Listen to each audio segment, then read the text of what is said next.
I remember as a kid digging holes in the pasture behind my house, both to find and bury treasure, as my brother and I would play out pirate games. The fantasy of finding a great treasure is pretty relatable to many people throughout history. And growing up in Oregon, I was well aware of just how close I was to Astoria, where Goonies was filmed.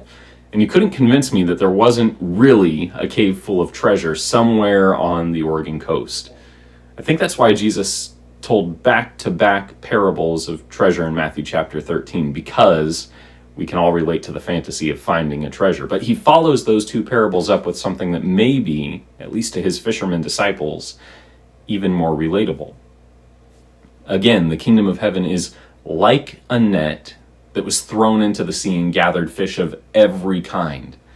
When it was full, men drew it in and sat down and sorted the good into containers, but threw away the bad.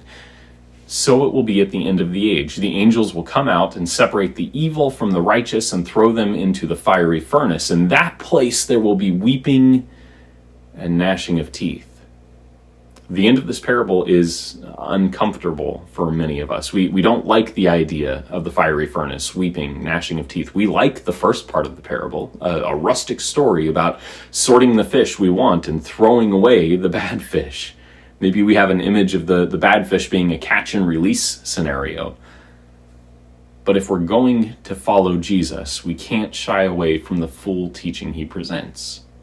Let's talk about the parable a bit here. Jesus describes a net that is thrown into the sea without discrimination.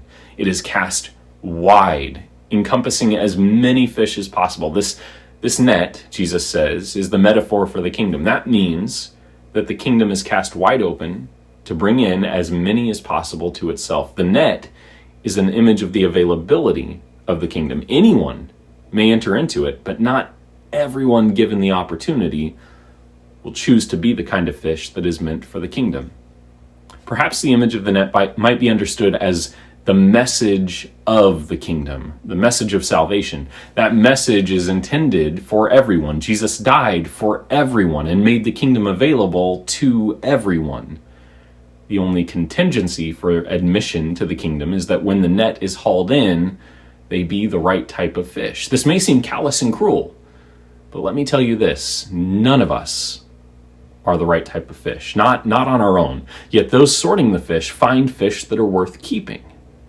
The gospel is a story of transformation. The wrong kind of fish are made the right kind of fish. Jesus isn't discriminatory in his casting out of the good news because everyone can be changed by that good news.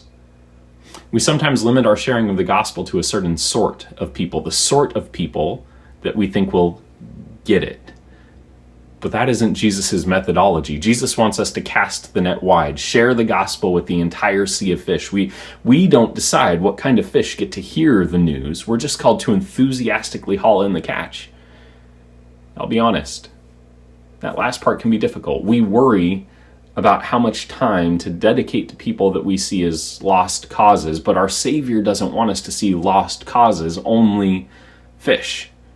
When he tells his disciples that he will make them fishers of men, we need to be prepared to take that mantle up ourselves. I love you. And I pray today that you would cast your net wide. Cast it to the people you think are most receptive. Cast it to the people you think are least receptive. Cast it to the people you like. Cast it to the people who are difficult to like. Cast it to your best friend and cast it to your greatest rival. Make it a point today to share good news without discrimination.